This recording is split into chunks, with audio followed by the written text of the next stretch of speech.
Bom, vamos falar hoje sobre mistura de gases, né? Vai fechar a nossa disciplina de termodinâmica aplicada, né? Agora, a maioria das vezes, nós trabalhamos aí com apenas substâncias puras, né? Então, para a gente trabalhar com mistura de gases, nós podemos trabalhar tanto com uma base molar, quanto com base mássica, né? Na base molar, a minha massa total será aí, a base mássica, a soma das massas aí dos meus N componentes, né? Quando eu trabalho com base molar, né, o número total de mols, né, vai ser então a soma aí de todos os mols de cada um desses componentes, né? Posso trabalhar também com a fração molar. Fração molar nós vamos chamar de Y, tá? Vai ser a relação entre um dos componentes, o número de mols de um dos componentes, dividido pelo número total de mols. E com a fração mássica, vamos chamar de C, tá? É a razão entre a massa de um determinado componente e a massa total, tá? Então, Y é a fração molar, e o C é a fração mássica ou concentração, por isso nós estamos chamando de C. Para a mistura, né, nós vamos adotar o modelo de Dalton, tá? Existe um outro modelo, agora me fugiu o nome, tá? Mas o modelo de Dalton trabalha com a seguinte premissa, né? As propriedades dos componentes são determinadas como se cada componente existissem separadamente, independente, ocupando assim todo o volume na temperatura da mistura. Então, imagine que eu tenho gás A, está ocupando em determinado espaço, com um determinado volume e temperatura. O meu gás B vai também ocupar todo o espaço na mesma temperatura, né? Quando eu misturar os dois gases, eu vou ter aí o mesmo volume, a mesma temperatura, nós vamos ter aí as pressões de cada um dos gases somando, né? Então, se eu sei que eu tenho dois gases, né? O número de mols total da mistura, né? Vai ser o número de mols do componente A mais o número do componente B. A gente aplicar o modelo do gás ideal, né? O modelo do gás ideal pode ser escrito como PV, nRT, né? Esse V aqui do volume, número de mols, e esse R aqui é a constante universal, né? Eu posso escrever, então, que o número de mols é o PV sobre RT, e se eu substituir em cada um desses componentes, né? Que então, em toda a minha mistura, eu vou ter a pressão vezes o volume, dividido pelo R vezes o T.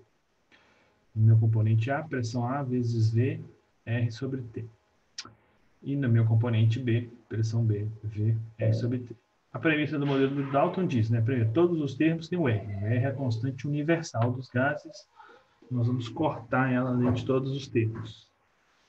O modelo de Dalton parte da premissa que o volume ocupado é o mesmo aí, independente das misturas, né? Então, o componente A ocupa o mesmo volume, o componente B também o mesmo volume, então eu posso cortar também todos os termos multiplicado por V. E eles estão numa temperatura comum também, então eu posso cortar aí também a minha temperatura, de tal forma que a minha pressão vai ser a minha pressão de A em pressão em B. Essa pressão, né, que cada gás ocupa, tá? Exerce, é chamada de pressão parcial, tá? Pressão parcial de vapor ou pressão parcial. No caso aqui, a gente tem então que a minha pressão total vai ser o somatório aí de todas as pressões. E se eu dividir aqui esse, por exemplo, essa equação aqui, por todos os termos pelo número total de mols, né?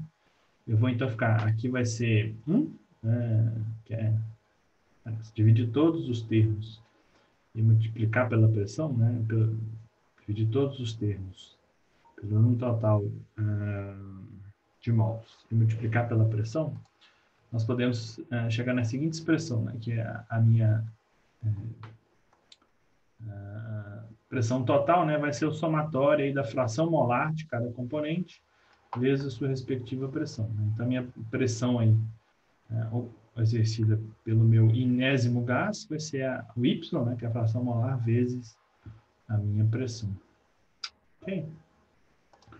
Bom, uma das aplicações que a gente tem aí muito no nosso dia a dia, tá? São as propriedades do ar úmido, né? Então, nós vamos definir aqui três propriedades, tá? Nós vamos focar mais nessa parte de misturas de gases aqui no ar úmido, tá? Evidentemente, nós vamos fazer algumas misturas aí relativas à combustão, tá? Alguns problemas também relativos à mistura de gases depois da combustão, né? Mas nosso foco vai ser aqui as propriedades do ar úmido, tá? Então, a primeira coisa que nós vamos definir é o ponto de orvalho, né? O ponto de orvalho de uma mistura gás-vapor, no caso do arômetro, né? Ar seco, vapor de água, é a temperatura na qual o vapor condensa ou solidifica quando resfriado a pressão constante. Uma mistura de ar e vapor saturado é chamado de ar saturado. E quando a gente tem a umidade relativa, então é definida como sendo a relação entre a fração molar do gás, do vapor, na mistura, e a fração molar de uma mistura saturada, a mesma pressão, temperatura, pressão total e a mesma temperatura e pressão total. Então, quando a gente fala aqui de mistura, né, é comum a gente definir pressão total como sendo a pressão ocupada por toda a mistura, né, a soma de todas as pressões parciais, em vez só de pressão. Ok? Então, o meu φ, né, será, então, que é a unidade relativa, o número de mols de vapor, quando eu tenho ele na condição de saturação, que eu tenho condição, em determinada condição, né, de pressão e temperatura, dividido aqui pelo número de mols que eu teria aqui quando eu teria o ar saturado, né, ou seja, vapor saturado e ar seco. Né? Esse PG aqui é a minha temperatura de saturação. Se a gente adotar o modelo do gás ideal, né, para ambos os vapores, né, de água que estão a baixa pressão, né, então podemos estar na região onde que o modelo do gás ideal funciona bem. Se eu substituir aqui, né, o número de mols pelo modelo do gás ideal é PV sobre RT, o volume é o mesmo, a temperatura é a mesma, o R é o mesmo, vai sobrar só as razões entre a pressão de vapor e o PV e o meu PG, né? Esse PV seria aqui a pressão que o vapor tem, e o meu PG é a pressão de saturação em determinada temperatura. Nós vamos olhar na mesma tabela que a gente olha as propriedades da água, ok? A umidade absoluta, diferentemente a umidade relativa, a gente pode entender que é um percentual, né? Normalmente esse número aqui é sempre menor do que 1, não como esse menor do que 1, tem a ver com o máximo de água, de vapor de água que cabe no ar. Né? Então, quando ela é 70%, nós temos 70% do máximo possível. Tá? A umidade absoluta, não. Ela é uma relação entre a massa de vapor e a massa de ar seco. Né? Normalmente, esse valor aqui é muito próximo, muito pequeno, da ordem de 5%. Tá? Então, nós vamos usar o ômega tá, para a umidade absoluta, é a relação entre massa de vapor e a massa de ar seco. Né? A massa de... nós podemos relacionar o ômega com o φ através dessa expressão aqui. Ó. O meu ômega vai ser 0,622 φ vezes a pressão de saturação, né, a temperatura dada, pressão total menos φ vezes a pressão de saturação. Okay? Nós podemos deduzir essa equação aqui aplicando o modelo do gás ideal para calcular a massa aqui do vapor e a massa do ar seco. Okay? Depois substituir aqui o φ para calcular a pressão aí ocupada pelo vapor. Ok? Bom, normalmente, né, essas propriedades, umidade absoluta, ponto de orvalho, umidade relativa, né, estão organizadas para a gente, né? A gente pode calcular usando as tabelas, né, essas propriedades, mas existe uma carta chamada de carta psicométrica, que facilita muito a utilização a obtenção dessas propriedades, né? Então, aqui a gente tem uma carta psicométrica, tá? Evidentemente, ela está aqui em inglês, tá? Eu não consegui encontrar uma carta colorida em português, mas a gente vai traduzindo aqui, então vocês já vão aprender os termos aqui em português, os termos em inglês, tá? Bom, nós temos aqui várias escalas, né? A primeira escala que eu tenho aqui, ó, é essa escala aqui embaixo, ó, tá vendo? São esses números aqui, que se vocês olharem aqui, deixa eu só voltar aqui, está indicado aqui como dry bulb temperature, que seria a temperatura de bulbo seco, em português, né? O que quer dizer isso? É um termômetro comum, termômetro padrão, nós vamos medir essa temperatura aí. Uma das maneiras de eu medir umidade, descobrir a umidade de um determinado gás, é medir a temperatura de bulbo úmido. Então, nós temos, como que a gente mede essa temperatura de bulbo úmido? Nós vamos usar aí um termômetro padrão, né? Nós vamos colocar uma mecha, um algodão, um tecido, tá? E vamos molhar, manter essa mecha aqui, né? Um algodão, um tecido, sempre úmido, tá? E esse termômetro vai medir uma temperatura diferente de um termômetro sem essa mecha, que ficaria com o bulbo livre, né? Ou seco. E a diferença de temperatura entre essa temperatura de bulbo úmido e temperatura de bulbo seco tem a ver com a umidade relativa, nos permite obter a umidade relativa. Então, uma maneira da gente medir a umidade relativa é medindo aí temperatura de bulbo seco e temperatura de bulbo úmido. Okay?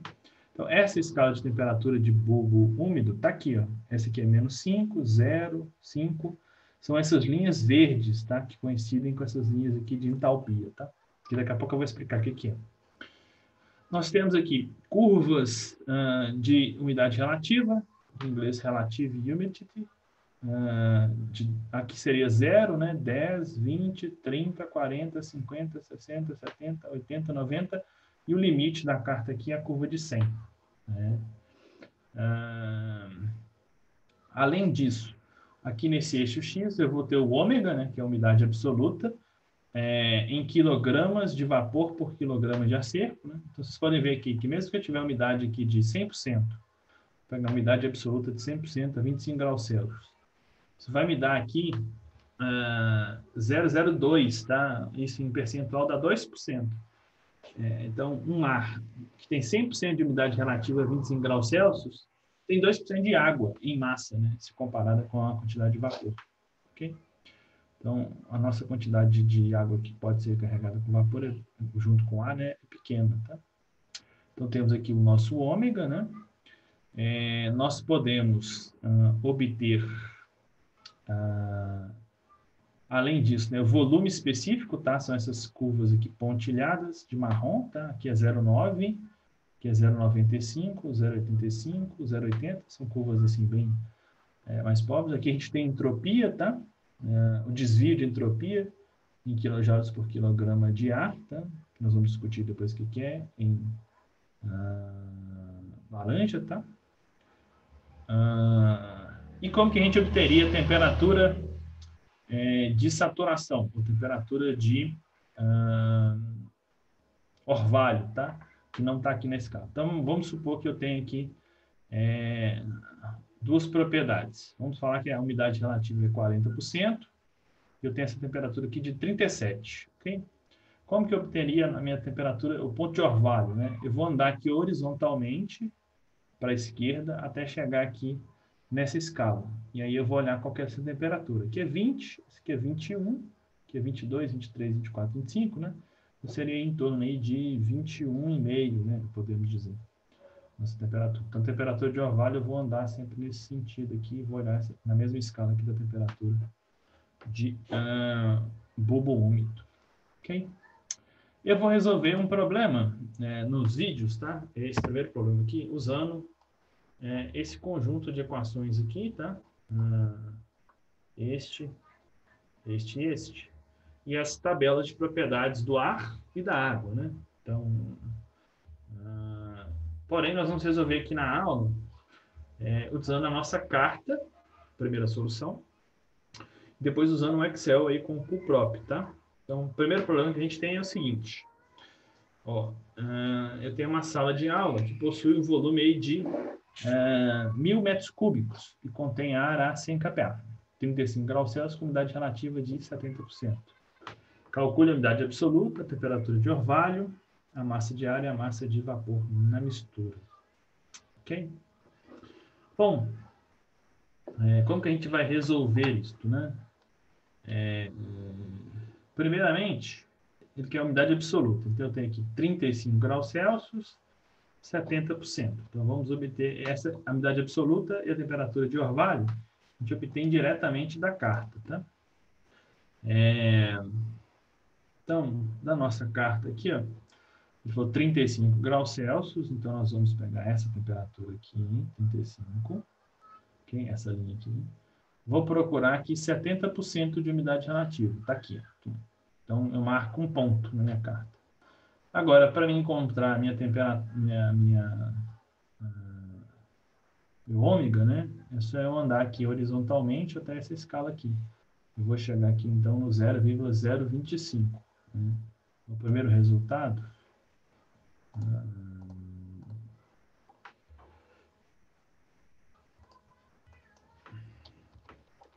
o meu ômega vale 0,025. O ômega, como é quilograma de vapor por quilograma de ar, tem algumas, às vezes a gente vai colocar, né, quilograma de vapor por quilograma de ar, mas como é quilograma por quilograma, também a gente pode deixar sem unidade, tá? Depois eu quero a minha temperatura de orvalho, né? Temperatura de orvalho, né? Nós vamos, de novo, encontrar o ponto 35, 70%.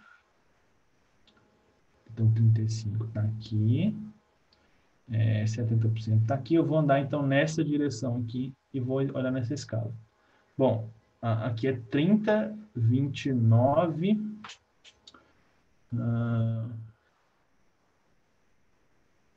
35, 70. Perdi aqui. Onde que é?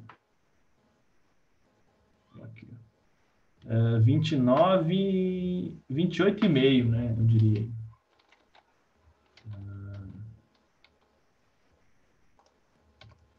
Então, aqui nós vamos ter aqui a temperatura de orvalho de 28,5.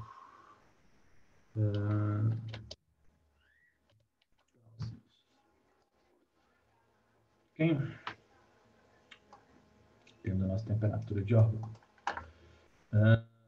Próximo passo é a gente calcular aqui a massa de ar e a massa de vapor na mistura, né? Como que a gente vai calcular isso? Nós vamos usar o nosso modelo do gás ideal. No nosso modelo do gás ideal, nós temos aí o seguinte, né? Vamos calcular primeiro a massa total, né? Sem kPa, olha só.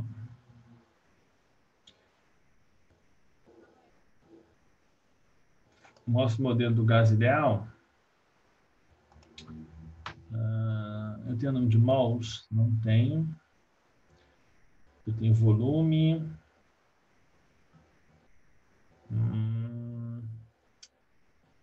Umidade relativa. Qual que é o melhor caminho para eu calcular?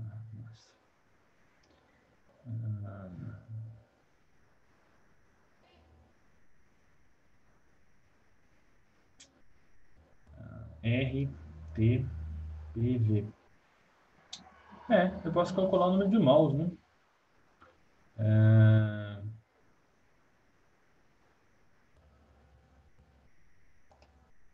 E aí, com umidade relativa, não vou descobrir o número de mols.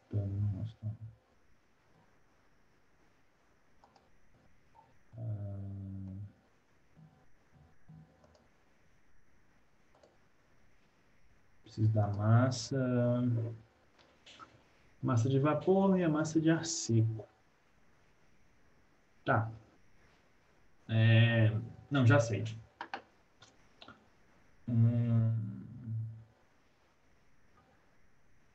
Nós sabemos que a massa de vapor e a massa de ar seco tem essa relação aqui, né? O ômega é a massa de vapor mais a massa de ar seco. Então, nós podemos escrever o seguinte.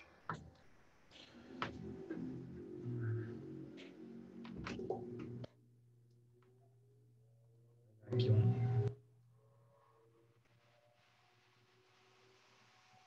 posso anotar aqui, né? Melhor.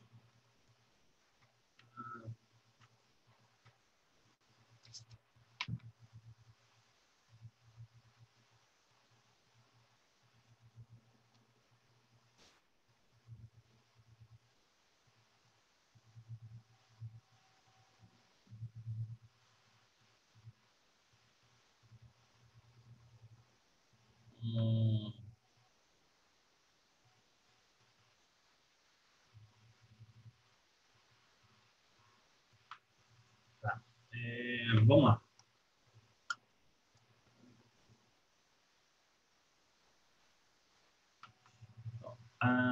Meu número de mols total que eu vou ter vai ser P vezes o volume dividido pelo RT.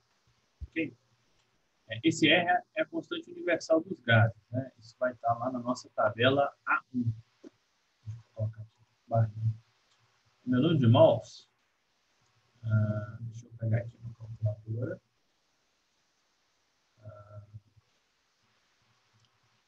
Calculadora.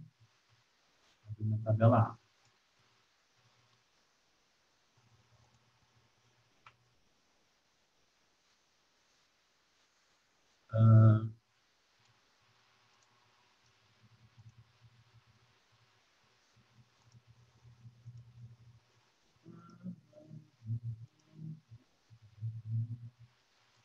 Então, aqui na minha tabela A1, eu vou ter o R.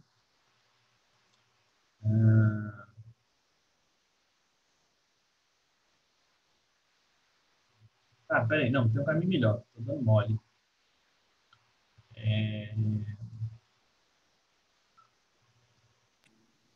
0834? Não, Né? peraí. 0134? Só um minuto. Eu já sei o que eu posso fazer aqui. Estou esquecendo de uma terceira propriedade que a gente pode obter. Cadê o negócio de empate? Na carta, a gente tem densidade. Eu estava esquecendo. Na carta, aqui eu tenho a densidade. Nós podemos olhar essa densidade. Olha só. Evidentemente, vai ser um valor mais aproximado. Então, eu tenho aqui, ó, 35 com 70%. Nós vamos estar nesse ponto aqui. Essa curva aqui, ó, é de 0,90. Aqui é 0,95. Volume específico, né? Metros cúbicos por quilograma de ar seco, tá?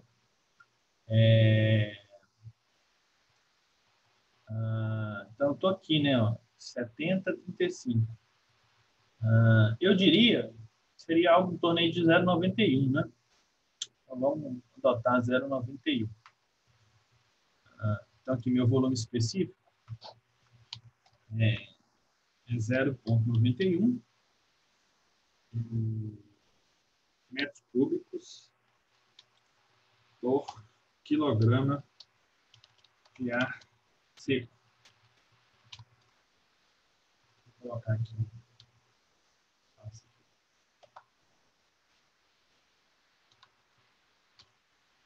Ok?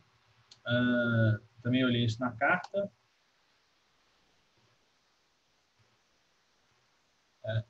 Isso, então, vai ser a relação entre o volume ocupado e a massa de ar seco, correto? Esse volume aqui é o volume específico para o ar seco. Então, eu posso calcular aqui a minha massa. Perdão, gente. Sem querer, cliquei aqui no botão de shopping.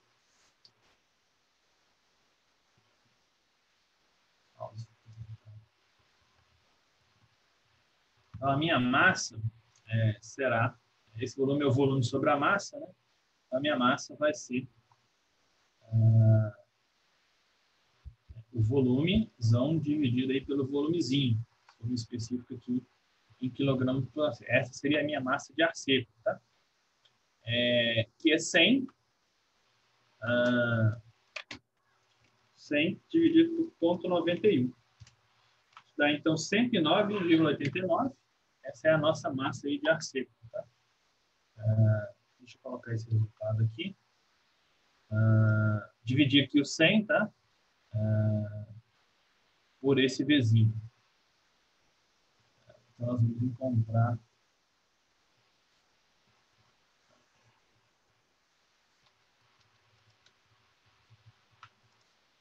que a minha massa de ar vai ser igual, então, a 109,89 quilogramas.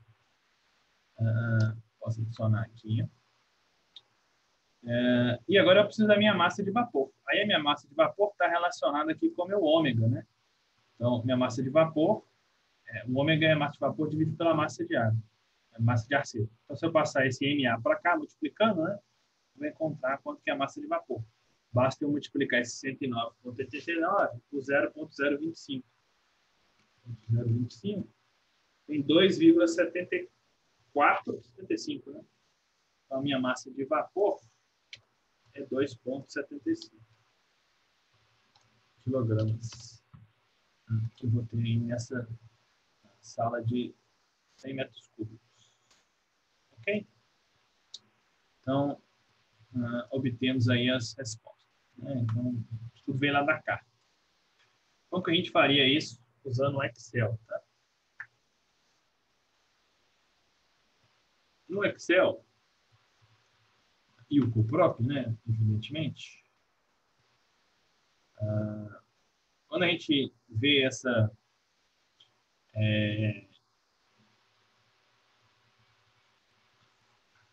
estão vendo minha tela? Estou vendo Excel agora?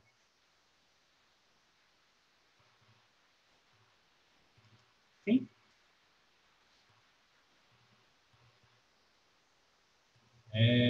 No Excel, eu tenho um conjunto de propriedades aqui, são as propriedades do ar úmido, tá vendo?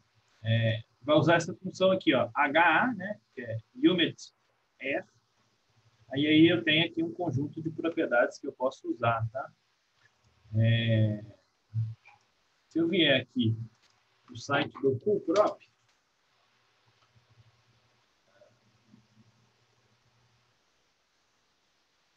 CoolProp, vamos aqui clicar nesse High Level Interface,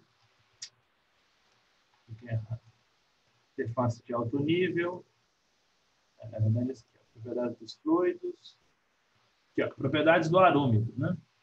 Então, ele vai me dizer aqui quais são as letras que eu posso usar, tá? Então, tipo assim, o B eu posso usar para temperatura de bulbo úmido,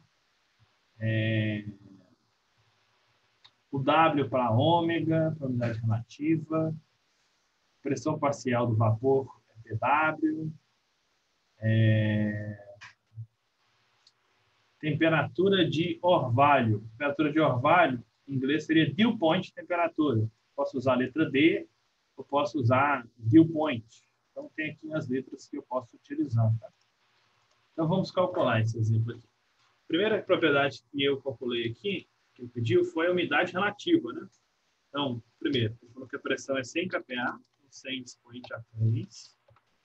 A temperatura, 25, né? Não, 35. O volume vale 100 metros cúbicos. Essa temperatura aqui eu tenho que converter para Kelvin. 35 mais 273. O volume 100 metros cúbicos, umidade relativa 70%. A umidade relativa a gente usa a letra φ. Tá?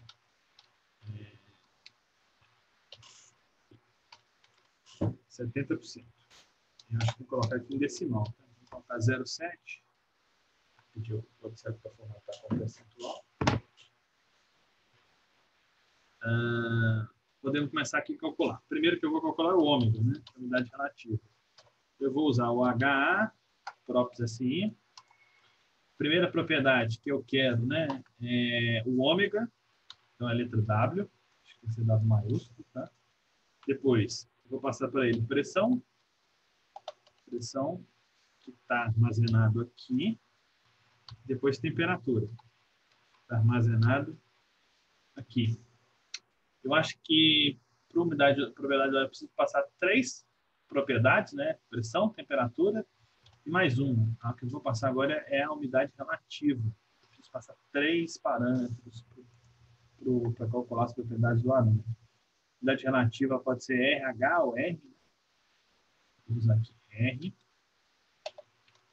Onde que está a umidade relativa? Está aqui.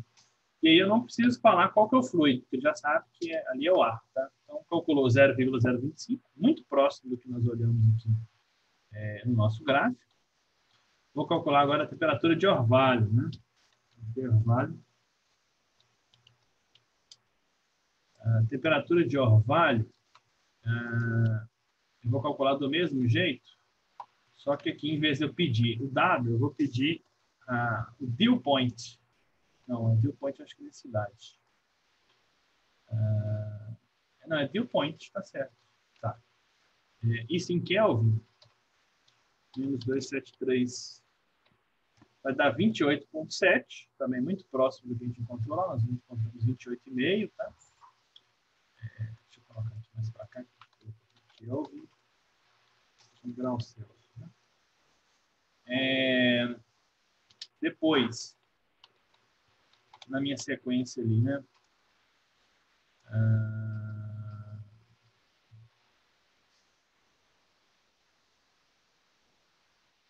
O que eu usei aqui? Aí eu olhei o volume específico, né? Eu botei isso aqui, densidade, entalpia, viscosidade. Aqui, ó. Volume por ar seco, tá? Exatamente esse aqui, eu vou chamar V. Então, o meu volume específico, né? Vai ser o V, passa ali. Ele encontrou 0,91, nós tínhamos falado que é próximo de 0,92, né? Então, a minha massa de ar vai ser este valor vezes o volume. Na verdade, o volume dividido por ele, né? É o volume dividido pelo volume específico. Esse aqui está em quilogramas. E minha massa de vapor será aqui este vezes o ômega, né? Então, temos aqui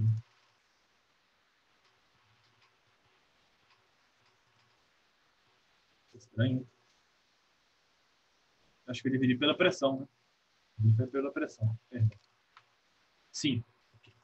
Aí agora aqui a gente tem certinho ali a nossa respostas, mesmas respostas aí que nós obtemos aí com a carta. Essa e essa foram as respostas que foram pedidas. Né? Deixa eu salvar isso aqui. Eu esqueci de colocar aqui, né? Importantíssimo aqui, né?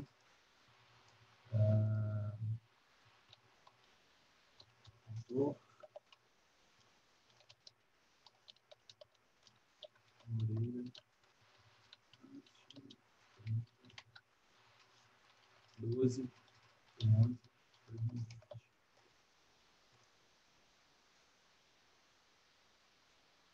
Salvar ali no nosso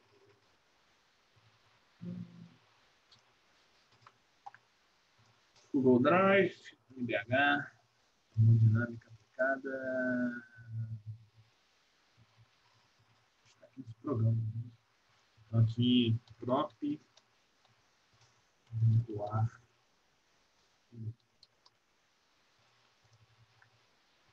Ok? Então, temos aí 2 métodos que a gente pode usar para encontrar as propriedades. Veja que ele tem o volume aqui também, em quilograma por ar úmido, né? Ou seja, considerando também, incluindo aqui a massa de vapor, tá? Esse aqui vai ser um valor diferente desse aqui. Caso eu tenha umidade relativa diferente de 0, né? Okay? A gente tem aqui, inclusive, a cartinha, né? Que ele implementa usando o Qtrop. Seguindo aqui, né? Então, ficou faltando eu explicar na minha carta de psicométrica o que é esse entalpia de saturação quilojoules por quilograma de ar seco. Tá? Bom, se a gente aplicar, então, a primeira e a segunda lei termodinâmica para um processo onde a gente tem o ar úmido, né, a gente tem 2 estratégias. Né? Na verdade, quando a gente vai fazer o balanço de massa, a gente tem que aplicar o balanço de massa no ar seco e o balanço de massa no ar úmido. Né? Então, a gente tem que aplicar esse balanço de massa em cada um dos componentes. Né? Bom, aqui também, eu vou ter entrada de ar seco, entrada de vapor junto com ar seco. Mesma coisa aqui na saída, né? a gente pode adotar, então, que a vazão mássica, né, no caso aqui, seja a vazão mássica de ar mais a vazão mássica de vapor. Aqui também vai aparecer a vazão mássica vezes a entalpia, em cada uma das entradas que eu vou ter, vai ser a vazão mássica de ar seco, vezes a entalpia do ar seco, mais a vazão mássica de vapor, vezes a entalpia de vapor. Né? Se eu souber cada um desses, eu posso obter. Mas existe uma estratégia, né? A mesma coisa acontece para a entropia. Né? A vazão mássica de entropia vezes entropia vai ser a vazão mássica de ar seco vezes a entropia do ar seco, mais a vazão mássica de vapor vezes a entropia do vapor. O que eu posso fazer é o seguinte. Primeiro, nessa equação aqui, colocar a minha vazão mássica de ar em evidência. Então, se eu colocar ela em evidência, o que vai acontecer? Nós vamos ter aqui a vazão mássica ficando em evidência, aqui eu não tenho vazão mássica, então eu divido pela vazão mássica, vai aparecer aqui minha vazão mássica de vapor dividido pela vazão mássica de ar.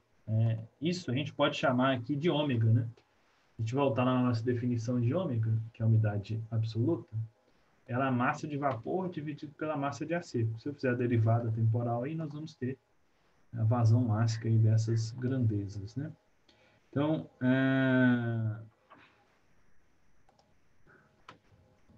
esse termo que está entre aqui, o parêntese, né, que multiplica a vazão mássica de ar seco, que é a entalpia do ar mais o ômega vezes a entalpia do vapor, é o que nós vamos chamar de entalpia por unidade de massa de ar seco, por quilograma de ar seco. Tá? O nosso livro de termodinâmica vai usar a letra H-til para representar aí, essa entalpia, tá? Que é uma entalpia que combina aí as propriedades do ar mais a propriedade do vapor numa determinada com uma determinada unidade absoluta, tá? Então esse H-til aqui, ó, é que vai aparecer na minha carta psicométrica nessa escala aqui. Okay? Então esse aqui é o H-til. Ele é a entalpia do ar mais o ômega vezes a entalpia do vapor. Okay? Então, é uma maneira da gente, em vez de a gente ter que obter duas propriedades, né? Eu precisaria obter aqui a entalpia do ar e a entalpia do vapor. Com essa propriedade aqui, eu obtenho uma só. Ok? E existem muitas aplicações onde que a gente tem o ar úmido, a umidade do ar é importante. Uma delas é o resfriamento evaporativo, né? O resfriamento evaporativo, né? Existem dois exemplos muito fáceis do nosso cotidiano. Primeiro é a sudorese, né? A sudorese é um mecanismo do nosso corpo para controle de temperatura, né? Então, quando a gente soa, o que vai acontecer? Essa camada de água que forma na nossa pele, a tendência dela é evaporar, porque o ar, se ele não estiver saturado, né? Se tiver com uma umidade absoluta menor do que relativa, menor do que 100%, essa água vai evaporar e vai para o ar. Para a água evaporar, ela precisa de energia, então ela vai tirar essa energia, tirar calor da nossa pele. Então isso vai resfriar o nosso corpo. Então, evidentemente, quando a gente está num ambiente onde a umidade relativa está muito próxima de 100%, a sudorese não tem efeito. Então, esse pode ser uma pessoa que tem algum problema de sudorese excessiva, ou essa pessoa pode estar num ambiente onde a umidade relativa está muito próxima de 100%, a temperatura está muito alta, né? Então não adianta, a gente, num ambiente assim, a gente vai suar, e o corpo não vai conseguir controlar a temperatura. Uma outra aplicação interessante, não tão moderna, né, ainda, né, é o filtro de barro. Então o filtro de barro, ele permite a gente ter uma água um pouco mais fria do que a temperatura ambiente. Como que isso ocorre? Bom, o barro, ele não é 100% permeável, impermeável, né? Ele é um pouco permeável. Então, quando a gente coloca a água no filtro, né, na primeira vez, a gente percebe que as paredes do filtro ficam molhadas, né, meio úmida. Então, alguma quantidade de água vai chegar na borda do filtro e vai evaporar. Essa evaporação retira calor aqui do meu conjunto filtro-água. Isso faz com que a água evapore e resfrie um pouco. Então, no filtro de barro, Nós temos uma água ligeiramente mais fria do que o ambiente, por causa dessa água que está evaporando. Evidentemente, o quão mais frio vai depender da umidade relativa, se tem vento, não tem vento, né, dos coeficientes de troca de calor, do tipo de barro que é utilizado, etc. Okay? Mas que ela é um pouco mais fria, certamente ela é um pouco mais fria. Este tipo de princípio, né, é usado em alguns climatizadores evaporativos. Né? Qual que é o princípio? Né? A gente tem um ventilador, né? A gente tem aqui uma colmeia, vamos dizer assim, né? Um material que permite que o ar passe, né? Mas ele fica o tempo todo molhado com água. Né? Tem alguns materiais que parecem um papelão, tem outros materiais diferentes, né? E aí, à medida que o ar vai sendo soprado, a água evapora. Então, ela vai produzir dois efeitos. Né? A água evaporando vai resfriar esse conjunto aqui de papelão, essa colmeia, e aí o ar vai acabar saindo um pouco mais frio. Além disso, ele eleva a umidade relativa do ar e, em dias secos, né, uma maior umidade relativa do ar nos dá mais um conforto térmico maior. Né? Quando a gente tem um ar muito seco, né, é ruim para a nossa saída, para a nossa saúde, é ruim para a nossa sensação de conforto. Né? Então, ele vai promover aí dois efeitos, o resfriamento e a umidificação do ar. Essa umidificação de ar tem um efeito contrário do ar-condicionado. Né? O ar-condicionado ele vai retirar a água do ar, né? E aí ele vai desumidificar o ar, fazendo com que a gente tenha aí um ar mais seco, mais frio, porém mais seco. Né? Como que a gente analisaria aqui esse dispositivo? Né? Esse é um processo que a gente chama de saturação adiabática, ou seja, eu vou adicionar água no ar até ele ficar saturado, né? E adiabático é sem transferência de calor. Né? Então, nós podemos aplicar o nosso balanço de massa, né? Vamos chamar aqui essa entrada de 1, a saída de 2, né? Então, a minha vazão máxima de ar seco em 1 tem que ser igual em 2, né? A minha vazão máxima de vapor no ponto 1 tem que ser igual mais a água que está entrando aqui, né? Vai me dar a minha vazão máxima de vapor na saída. Eu vou preciso adicionar constantemente uma quantidade de líquido aqui, de água, para manter esse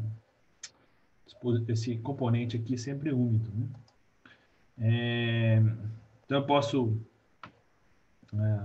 mexer nessa equação, né? Colocar aqui essa vazão máxima de líquido que entra, né? Em evidência do lado esquerdo, né? A diferença dos vapores. Se eu dividir esses dois termos aqui pela vazão máxima de ar seco, né? Então, essa vazão máxima de líquido em 1 dividido pela vazão máxima de ar seco, vai ser a vazão máxima de vapor em 2 menos a vazão máxima de vapor em 1, dividido pela vazão máxima de ar, né? Vai me dar a umidade absoluta em 2 menos a umidade absoluta em 1. Né? Então, essa razão aqui pode ser calculada como a diferença entre as umidades relativas. Se a gente aplicar o nosso balanço de energia, né? Evidentemente, o processo já diz aqui, a saturação adiabática, ou seja, não há transferência de calor, nós vamos considerar o regime permanente, não tem trabalho, né? Imagina que eu vou considerar aqui o meu ponto 1, né? Já do lado de fora do ventilador. Então, já passou pelo ventilador, não tem trabalho. Isso aqui é mais, tá, gente? Tem que corrigir isso aqui. Essa equação aqui é mais, não é menos. Se eu corrigir, senão eu vou esquecer. Aqui tá certo, né? Eu vou copiar essa daqui. Eu vou colar aqui. Não, lá também estava errado. Na verdade, deve ter... tem uma gambiarra aqui, né? Esses dois. Copiar. Colar aqui.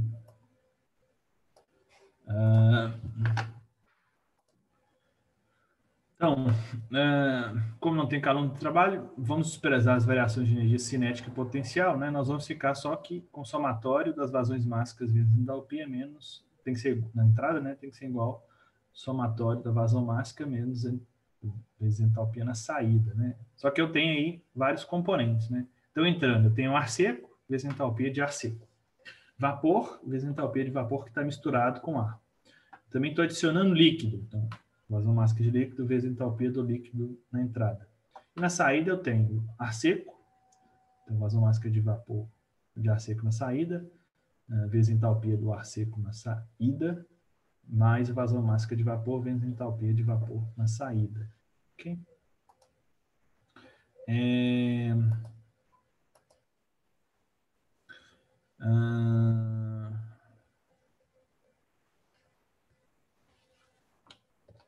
Espera só um minuto. Na verdade, esse aqui.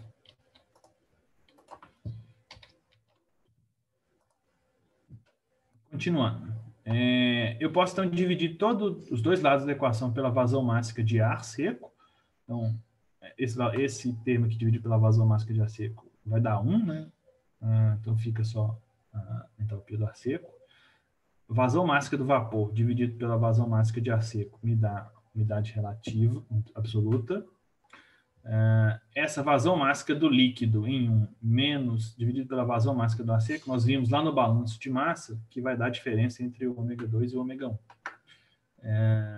A vazão máxima de ar seco dividido por ela mesma dá 1, então sobra só o H aqui. E a vazão máxima de vapor em 2, dividido pela vazão máxima de ar seco, é o ômega em 2, né? Está aqui o ômega 2. Né? Eu posso adotar aqui para o ar seco, né? Que as propriedades, o ΔH é um CP ΔT. Então, eu substituo aqui o H1 menos H2 por CP ΔT. A gente chega nessa relação aqui para esse processo de saturação adiabática, né? Então, meu ômega 1 vezes a umidade do vapor em 1 menos o HL tem que ser igual ao CP ΔT no ar seco, mais ômega 2, entalpia do vapor, menos a entalpia do líquido. Ok?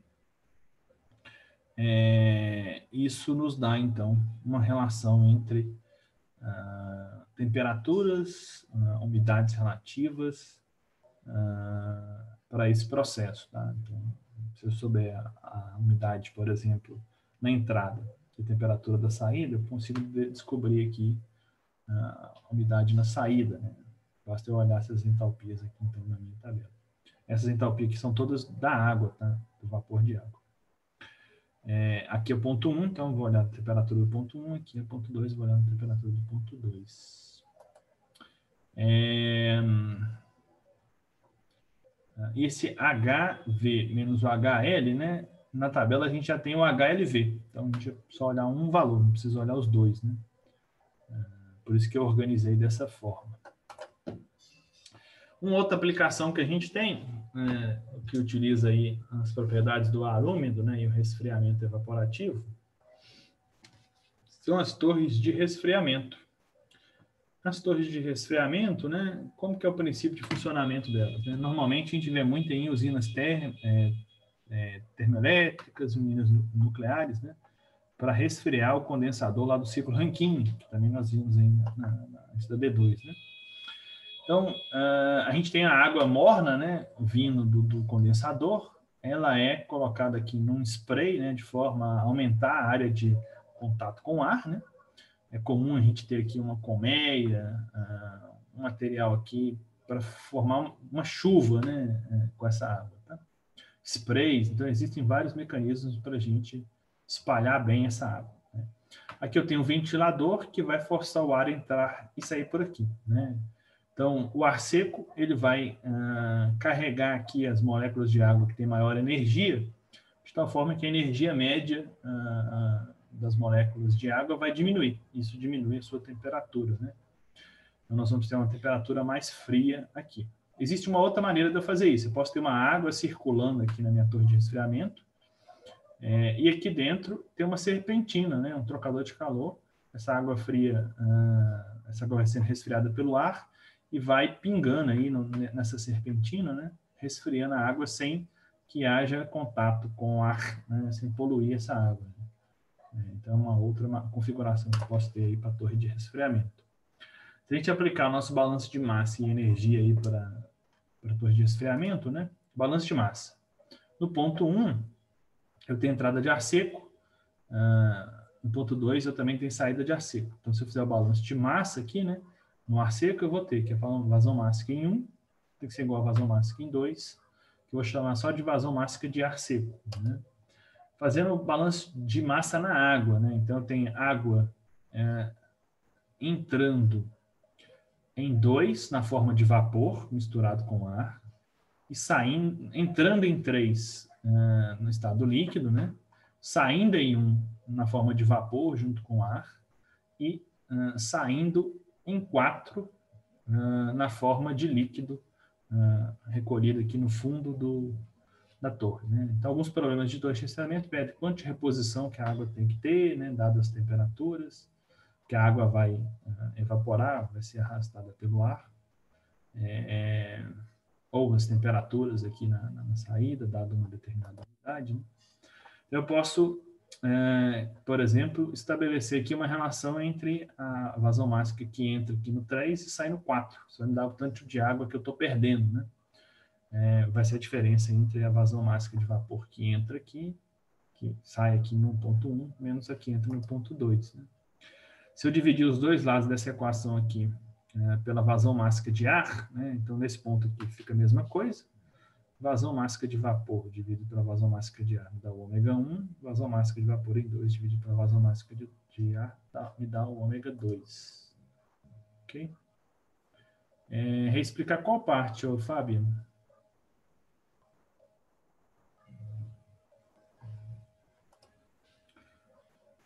Então, essa diferença aí entre a vazão mássica em 3 menos a vazão mássica em 4 vai ser a vazão mássica de ar vezes a diferença de temperaturas, tá? Nesse slide mesmo, o Fábio? Então, o Fábio pediu para a gente reexplicar novamente, né? Então, a torre de resfriamento, qual que é o princípio de funcionamento dela? A gente tem aqui água quente entrando, né? Aí nós vamos tentar pulverizar, né? Transformar essa água em pequenas gotículas para a gente aumentar a área de contato com o ar. Os átomos de água que tem, as moléculas de água, né, que tem maior energia vão evaporar, né, diminuindo a energia, vão assim, ser carregados pelo ar, de forma a reduzir aí a energia média da água, né, diminuindo a sua temperatura, né, ou a parte dessa água vai evaporar e para ela evaporar ela vai tirar energia dela mesma, né, de tal forma que nós vamos ter uma temperatura menor aqui na saída do ponto 4. Evidentemente, nós vamos perder um pouco de água e nós vamos gastar essa energia desse ventilador aqui para forçar esse ar passar aqui. E o ar precisa estar seco, né? Ele não pode estar com umidade relativa de 100%, né? Precisa estar menor do que 100%. Se estiver muito próximo de 100% também, eu consigo baixar pouco a minha temperatura aqui. Então, se a gente aplicar o balanço de massa na água e no vapor, né? Aqui é o balanço de massa no ar seco, e aqui no vapor, ou na água, né?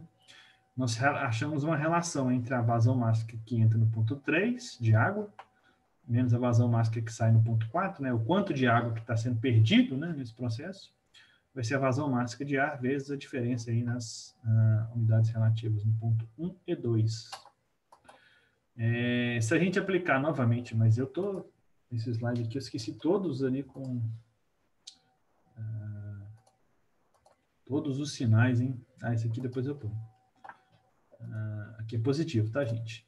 Então, na torre de resfriamento, se a gente adotar ela adiabática, né, sem transferência de calor, desprezando as variações de energia cinética e potencial, vai sobrar só a vazão mássica em 3, está entrando, vezes o H3.